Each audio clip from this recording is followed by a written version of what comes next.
Tulsi Gabbard joins me now. All right, Director, tell me the story about how you found this evidence. Well, as you know, Jesse, the integrity of our democratic republic, of our elections, is of paramount importance to the American people. Knowing what had occurred previously, the things, this Russia hoax thing that was called a conspiracy, I wanted to get to the bottom of the truth of what actually happened here. This was obviously important to President Trump, but again, is an issue of importance to every single American in this country and the future of our country as a republic. So shortly after coming into this position as Director of National Intelligence, I formed a special team to investigate this issue. I got to tell you, it wasn't easy. There were a lot of deep state obstacles that exist still within the intelligence community. But ultimately, we had a whistleblower who came forward that brought some critical pieces to this story.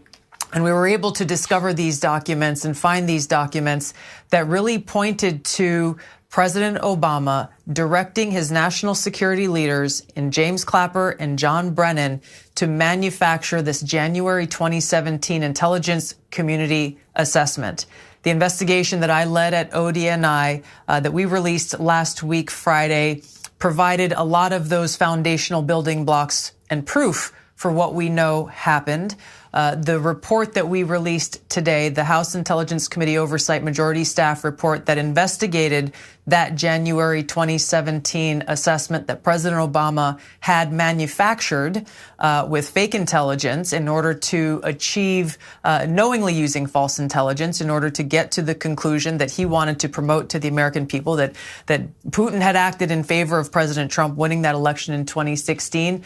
The report we released today, line by line, goes through it, dissecting and debunking the knowing falsehoods and lies that were included in that assessment with the specific intent to undermine the legitimacy of President Trump, to subvert the will of the American people who had just voted to elect Donald Trump in 2016, and to, in essence, launch this years-long coup against President Trump that lasted throughout the 4 years of his administration back in 2016. You mentioned, Director, that there's, I guess, deep state actors who are still trying to prevent the truth from coming out. What do you mean by that?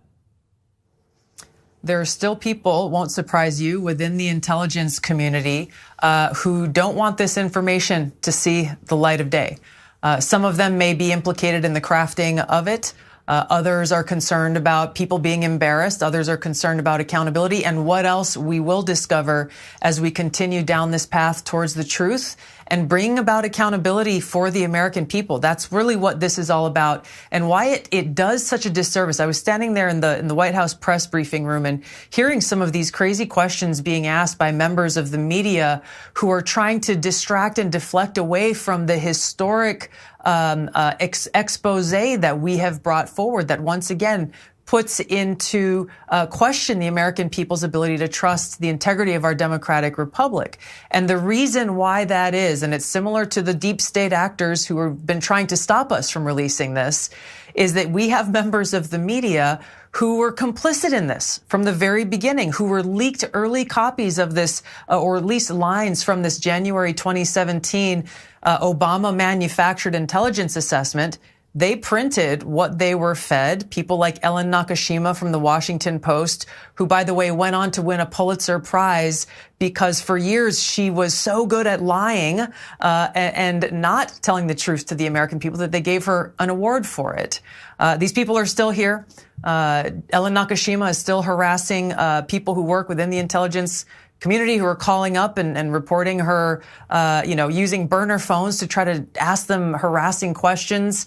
There are a lot of deep state actors still here within Washington. President Trump wants us to find the truth. I want to find the truth. The American people deserve the truth, and they deserve accountability, which is why I'm really glad to see that Attorney General Pam Bondi and the Department of Justice announced the creation of a strike force team today, specifically to get after all the intelligence and evidence that we have gathered. We have more coming, and to determine the path forward to bring about that accountability. We look forward to hearing from you and from the strike force, because this is information everybody deserves to know. Director, thank you so much. News alert, we just bombed Iran. CENTCOM launching airstrikes hitting multiple ports along the Strait of Hormuz. Senior U.S. officials saying this is not a restart of the war or an end to the ceasefire.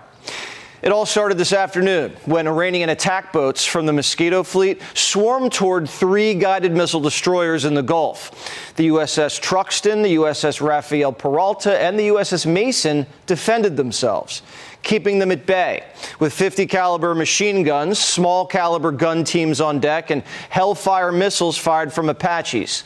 Iranian forces also launched drones and missiles from the shoreline. This was a pretty intense and sustained barrage, so the United States responded forcefully, launching airstrikes, targeting Iranian missile facilities responsible for the attack, hitting missile and drone launch sites, command and control locations, and intelligence, surveillance, and reconnaissance nodes. Central Command said the Iranian attacks were unprovoked, and we responded in self-defense, adding that not a single American ship was hit. Central Command says we don't seek escalation, but we remain positioned and ready to protect American forces.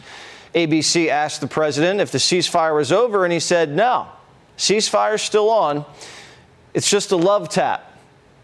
The president later writing on Truth Social that the Iranian small boats were completely destroyed, Iranian missiles were easily knocked down, and drones were incinerated while in the air, and they dropped ever so beautifully down to the ocean, very much like a butterfly dropping to its grave.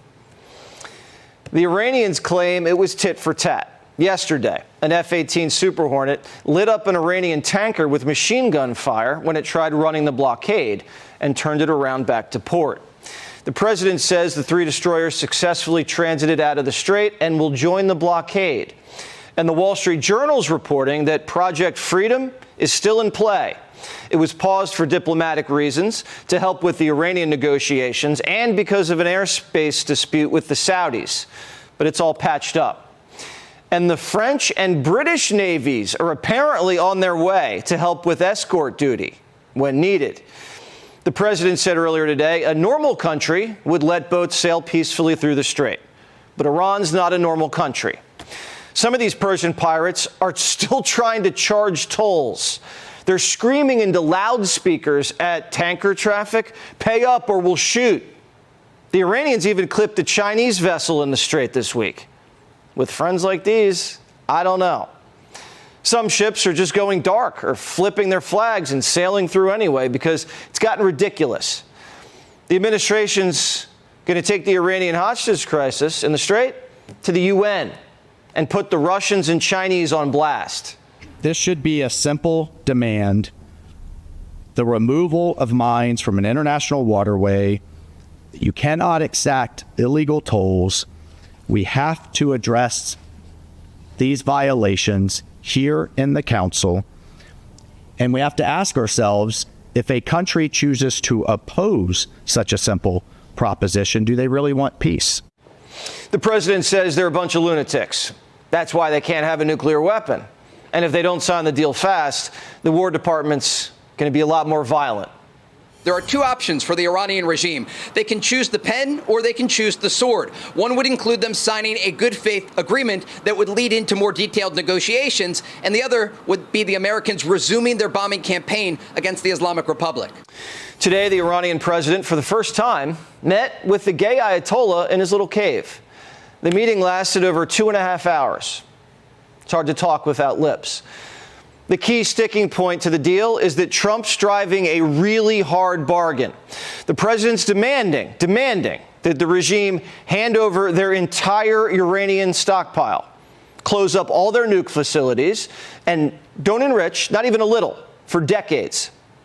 Iran, and this is according to the New York Times, is countering that they'd like to give the uranium to a third party, potentially Russia, and they want an enrichment freeze for 10 to 15 years. But Iran's on a deadline, and they know it. It looks like they've likely already cut back their production, maybe by 400,000 barrels a day. They'll likely continue to ramp down their production as their storage fills and their inability to export oil. If their oil wells pop, the country's ripe for a revolution. The regime's already getting antsy. They've been going on a protester execution spree. Brent crude dropped below $100 a barrel for the first time in 2 weeks today. And corporate America just had its best earnings season in 20 years. Gas prices are high, no doubt about that. But many people believe it's worth it to get a good deal. A Harvard-Harris poll has 2/3 of voters saying the president shouldn't settle for less at the negotiating table. Over half of Democrats agree. And the president's hold on the party, still rock solid. Donald John Trump. He absolutely still has the juice. And when you're a Republican and you go against Trump, you get voted off the island. I always love Survivor. And in this particular case, what we saw in Indiana was you go adios amigos, goodbye, see you later. And to me, that is emblematic of what we see nationwide with Republicans. I think there's this myth that's going on right now that, oh, Trump is really losing support among Republicans. But compared to other midterm cycles, he's just as popular with Republicans as he has ever been. You know who else is getting pretty popular? Marco Rubio. His stock's on the rise, so he's been dispatched to the Vatican to make peace with the Pope. It has the seal of the State Department, so what to get someone who has everything. The Pope doesn't have everything. He doesn't have world peace. And getting the dust out of the gay Ayatollah's filthy hands is a big step in that direction. Iran's foreign minister. I mean, honestly, I thought there'd be much, and I was willing to do that, to stop a nuclear weapon to be used against this country or the Middle East, anybody in the Middle East. They were going to take out the Middle East. To stop that, it was certainly worthwhile, being much higher than it is right now. I won't divulge internal conversations. I will say that those of us within the intelligence community continue to provide the president with all of the best objective intelligence available to inform his decisions. The last what the world wants is an insecure United States. We need a strong, healthy, wealthy, self-competent, not warmongering United States to keep peace. It's the way your president is managing things. President Trump, that is. War in this context and in pursuit of peace is necessary.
They're not the bully of the Middle East anymore.